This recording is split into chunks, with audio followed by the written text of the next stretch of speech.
Hi,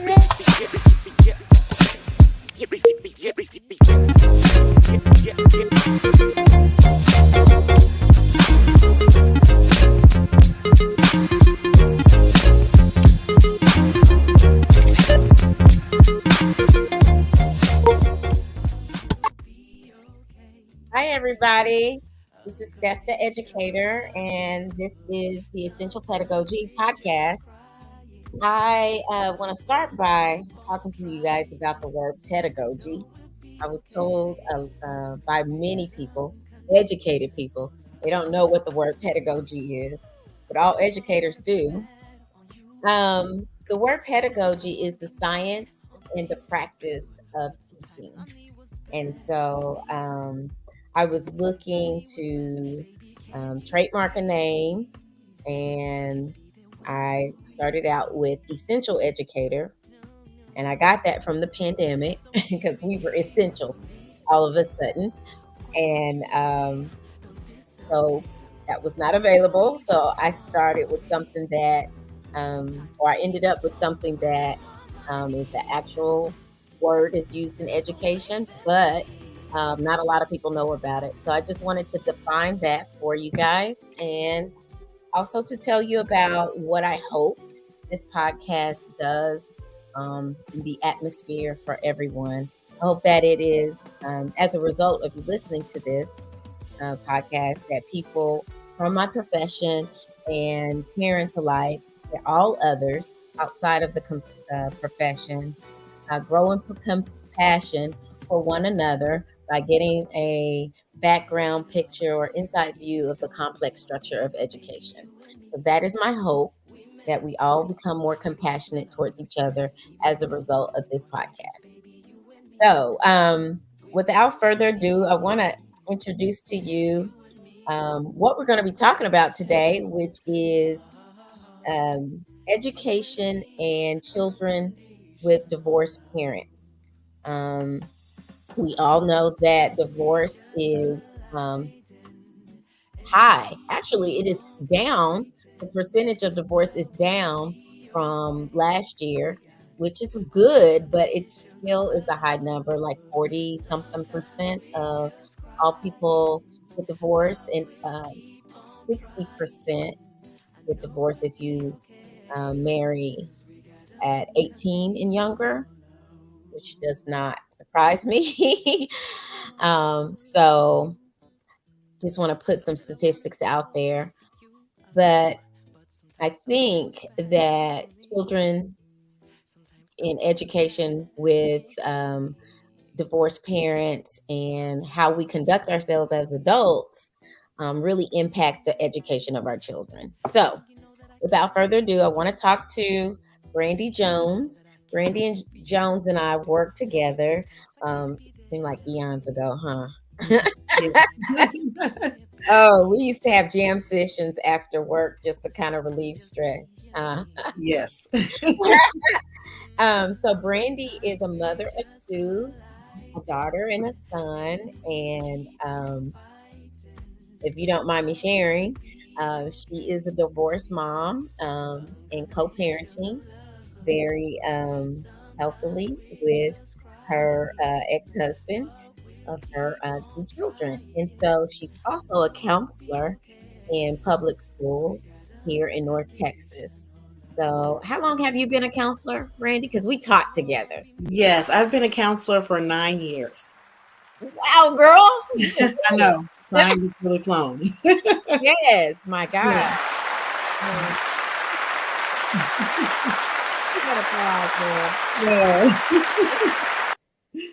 Yeah. Just wanted to talk to you, Brandy, about what you've seen in the schools with some children that may struggle and come see you to your office for various reasons, and some of the core problems might be divorce. Mhm. Okay. So talk to me a little bit about that. Okay. Well, I've had quite a bit of experience with that. As you mentioned, the statistics of families that are divorced. As we know, it's very common. And as you mentioned, I myself, am divorced. But just some of my experiences, there have been some good and there have been, some not so good. And so I can kind of, speak to both. Mhm. I'll start off, with the good. Sometimes we will have, parents who have a great co parenting relationship and they're able to communicate well and they will put the needs and what's best for the child first. And so they're able to like come to the school and we can have meetings and they're able just to, work together to make the best decisions for their child. Mhm. So in those type of situations, those are what we want to see. Mhm. Um, and that's very positive and promising. But then on the other hand, we do have some families where the co-parenting relationship between the parents is not so great. And so in those circumstances, what I see a lot as my role as being the school counselor is that it really has a great impact, a negative impact on the student. And so that's kind of where I come in, is when the parents are going through their thing of trying to work out, custody or other things, within that divorce. And it's affecting, that child. It's affecting their ability to be able to focus in school, to be able to just, maintain their emotions and just overall to be successful.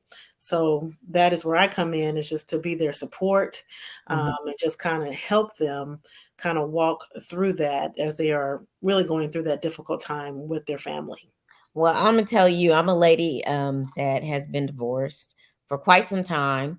But before, I would say that I don't even know if we got to a healthy to a healthy co-parenting relationship. But what I will say is being a teacher opened my eyes to some of the things that maybe I had some control over, with negative impact on my children's education and focus and things like that. So when I saw children in my classroom struggling, crying over some things, or just sharing stories, children will tell Oh, yeah. everything.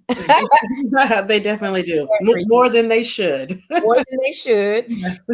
And so don't think that, you threatening your child saying that you whatever is in this house, stay in this house, that don't Yes. Yeah, it happen. doesn't.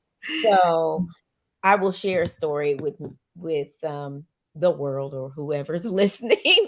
Um, there was a time when um my ex-husband had gotten remarried, and we were both going to the like meet the teacher night Mhm. for my son. And we weren't really getting along, we weren't really talking much.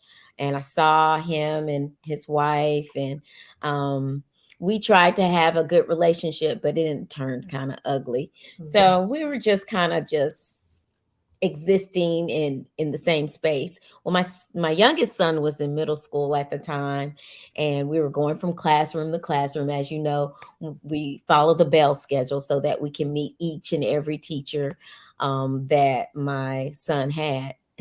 Previous to the visit to the school, I had a neighbor who reached out to me and said, "Hey, I know Avery's social studies teacher." And I said, "Oh, okay." So I just said my son's name on here, right? But it's okay. I just, I know Avery's social studies teacher. And I was like, "Cool, great. What's her name?" And she gave me her name. And so she's like, "Yeah, she told me Avery's a good boy, yada, yada, yada." And I Mhm. was like, "Good, he better be." Yeah. Yeah. And so I was like looking forward to meeting this social studies teacher because we had a mutual friend, you know. Um, Mhm. and we were following the bell schedule. And there were times where sometimes I would meet the teacher first, before my ex-husband and his wife. And there were times where, they would get to the classroom first. Well, at Okay. this time, we all were in the classroom and sitting down at the desk. And after the teacher gave her speech, I was approaching her, and my ex-husband's wife went to the woman and said, "Hi, my name is Mrs. Powell." Oh, Well, yeah. my name is Powell too. Mhm. It's just not Mrs. anymore. Mhm. And the lady was excited to meet me because she knew my neighbor. My neighbor said to look out for Stephanie Powell, and Mhm. and she said, How "Oh, awkward. hey, you must be so and so's neighbor, and it's so good to meet you." And my ex-husband's wife had no idea what she was talking about.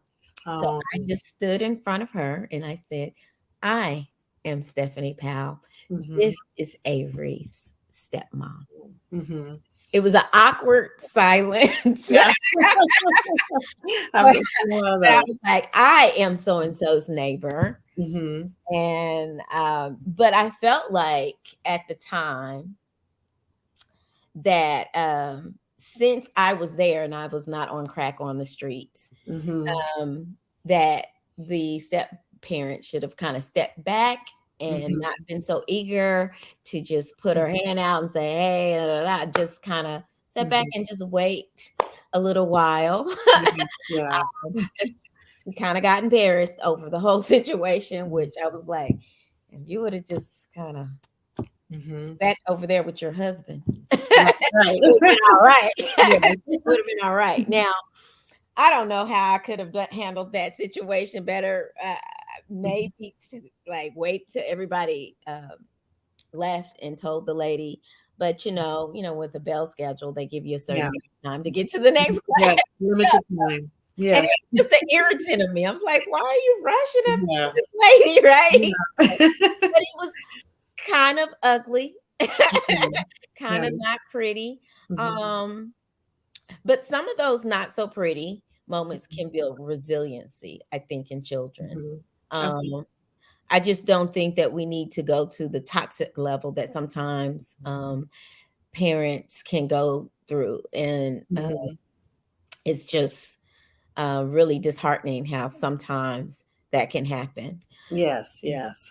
And what I would like to say to that, in those times when the relationship is not so great, just it's just better kind of parents can try to keep all that personal stuff, outside of the school. I find that I tend to they want to bring all the personal stuff, to the school. They want to, you have a meeting or something, a 504 meeting or something else, and they want to air all the dirty laundry, stuff that's not even related, to what the meeting is about. And a lot of times that can be very embarrassing for the student, because I know I myself will be kind of feeling embarrassed, for the parents. They're like, oh, we just really didn't need to go there. Let's just Yeah, stick to what we need to talk about. So, yeah, yeah. yeah.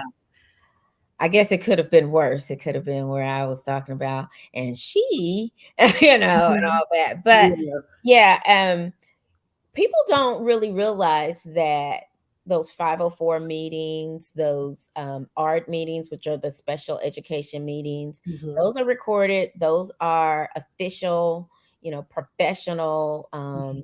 settings where, other people can hear Mhm. these things, and it becomes part of the child's permanent record. Mhm. So you have to be really, really careful. Um, you know, um, Mhm. Sometimes things aren't communicated. Sometimes they are overly communicated. Like we don't need to know, you Mhm. know, um, somebody suing for child support, or Right. somebody is, Or how long not you've been in getting the child company. So. support because she should be working. I got Mhm. all kinds of information from children, Mhm. and sometimes things shouldn't be shared with children.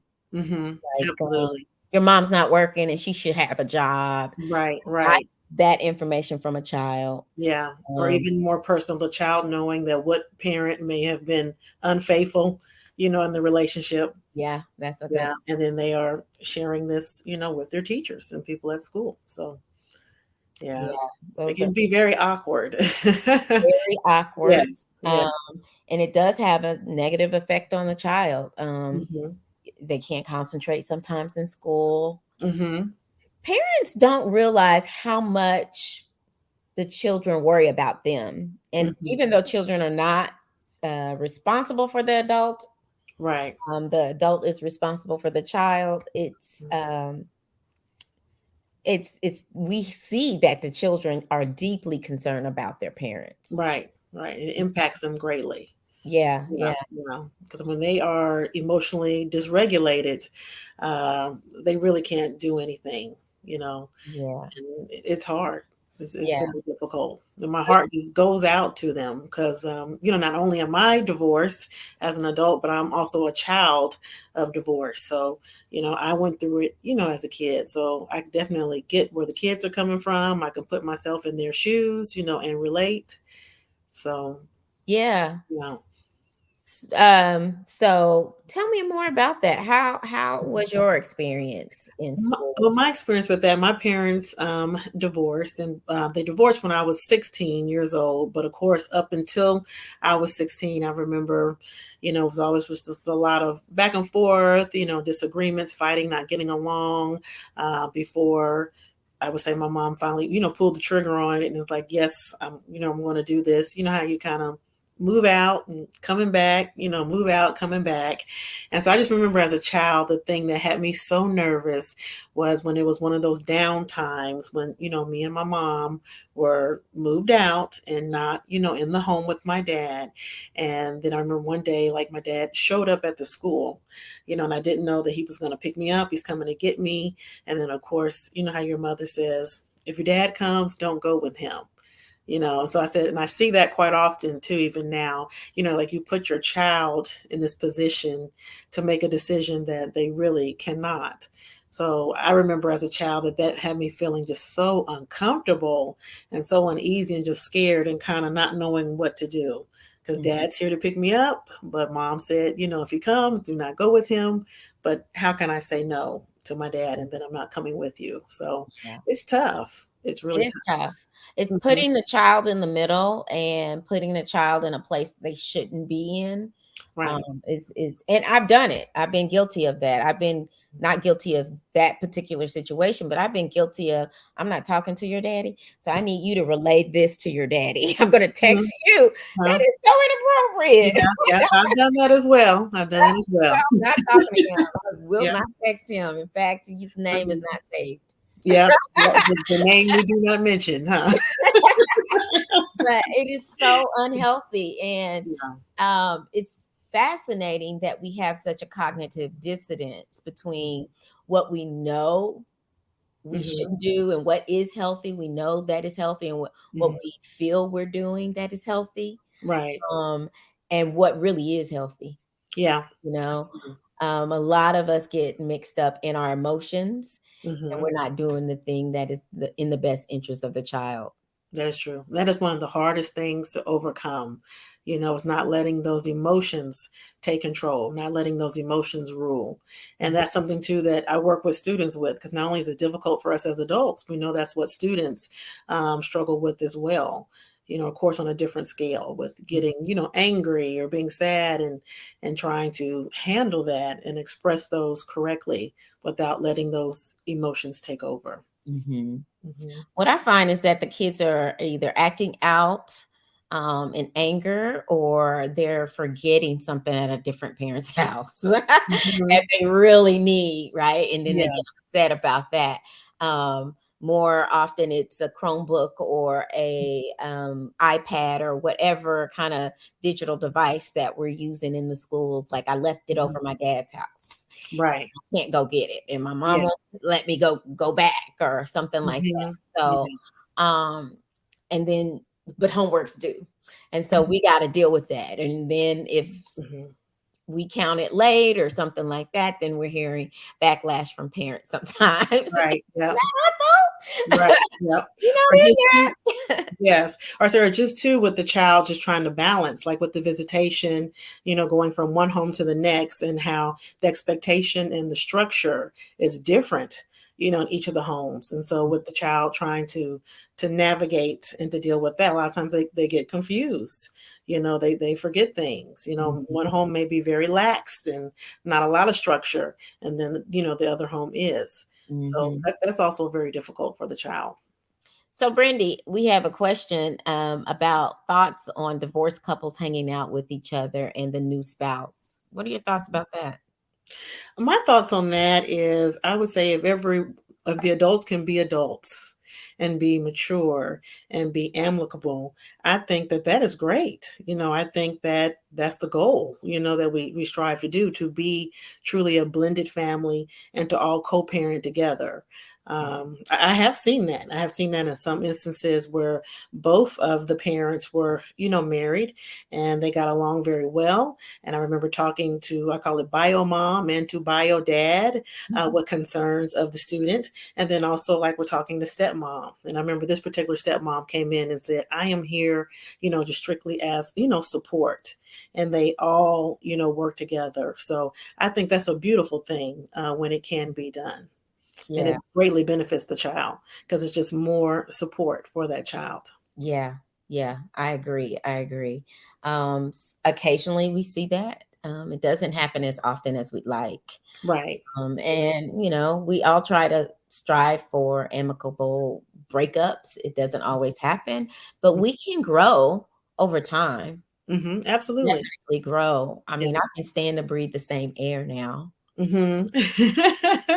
I understand that. I can Yeah. stand to breathe the same air now. My children, or they're not children anymore. Mhm. My sons are 18 and 23. So um, Okay. we see each other occasionally with some, you know, um, events, but Okay. it's amicable. And as long as we're surface, Mhm. there to help. Just moved my son in to a college Yes. dorm. Mhm. Yep. Together. Done the same. Yeah. Yeah. Yeah. Tag team Mhm. with dad. He kind of helped move some things in. He had to go to Mhm. work. And then the stepmom came later and we went to Okay. Sam's together and bought things. Nice. Yeah, Nice. split Yeah. the bill and went on from there. Uh-huh. Well, So we've good. gotten better over time. It Mhm. was really ugly before, but it can get better. I just Yeah. want people to know out there that even if there are some times where it is just not right now. It's not good now. You don't have a Mhm. good feeling now. It can get better. You have to Absolutely. work at it, Mhm. but it can get Absolutely. better. Absolutely, I agree. And I can just say, for me personally, like I said, I'm divorced. I have two children. I have a 18-year-old son who also I just moved into college here just a couple of weeks ago, and then I also have a 9-year-old daughter that's in fourth grade, and so still doing a lot of co-parenting, there with my ex-husband and having to communicate with him, and just different things for the kids, and so we've had a lot of ups and downs through this process. But I'm thankful to God for the most part. It's been, ups. We communicate pretty well. And what we both try to do is keep the interests of the children first, above ourselves. And Mhm. so, we still try to get together in a sense and do, family type things. Like for instance, when my son just graduated from high school, we did a graduation trip for him. I saw pictures of that. Yes, for like his graduation present. And so my family came and my ex-husband came along too. And everybody I know. And that may seem kind of strange, maybe to some people, but like I said, we have matured, we have gotten over that the hurt and all the stuff from the past, and I do look at him as a friend and consider him a friend, and hopefully he does the same, for me. But hey, we do what we need to do for the children, and sometimes it is things that we do together. Mhm. So it Now, is works. sometimes you just can't move past hurt without help. That's Talk about true. that. That's true. And I would say for me, it took a lot of prayer. It did take, kind of going through some counseling as well, to evaluate the marriage, and the failure of the marriage, but also too for me to evaluate my part in that. Yeah. And so I had to kind of take ownership, of that, of my part in it, because to me it takes two. It's not Mhm. always just one sided. And it took forgiveness, Yeah. to get over the hurt and things that I felt. And forgiveness is truly powerful. And Yes. I believe that was the key for helping us to be able to move forward the way we are. Yes. I think realizing that I had to be forgiven as well as I need to give grace to Mhm. someone else to forgive is a was a big deal for me. Mhm. And having to remind myself of that Mhm. often and not forget, you know, is something that helped me get through Okay. some of the hurt and the pain and acting out as you can act out. But once you have a forgiving heart and Mhm. of yourself too, because once you start taking responsibility of your part, Right. you Yeah. can then you can move forward in Mhm. forgiving yourself and forgiving others. Right. Absolutely. Absolutely. Yes, good. Well, Brandy, thank you so much for being on the show. You're welcome. Thank you for having me. Welcome. I'm looking forward to hearing from people. I hope you guys, put comments in. Please put comments in. Let me know if there's a topic that you want to hear about. I am working on getting a guest on here, a parent actually, that I worked with over the pandemic who had a dyslexic child or has a dyslexic child who I helped over the pandemic. And I got a bird's eye view of an up close actually a view of their parenting style, and it just helped me build more compassion to parents who are just struggling with education. So I can't wait. It's going to be sometime hopefully in October, but haven't nailed down a date, but I want you guys to tune in to that one. That's going to be a great show. um Hopefully, if not the next show, the very next one after that. But I appreciate the audience. I appreciate all the support, and I thank Brandy. She's just been such a rock for me over the years, and bouncing off ideas and talking about books that we read and just the thoughts in the world. So I really appreciate you coming to spend time with me today, and I can't wait to hear what great things you're going to be up to because you're such a go getter, Oh, and I admire you. I really. oh, thank you. Thank you. I want to say thank you so much for having me. It's an honor to be on the show. I know I was very nervous about it. Oh, I you had nothing to say, and you had plenty. know. Yes. But thank you. I really appreciate it. I appreciate you too. You're a great professional and a great mom, and I admire you. Guys, thank you so much for tuning in, and we'll see you next time on Essential Pedagogy.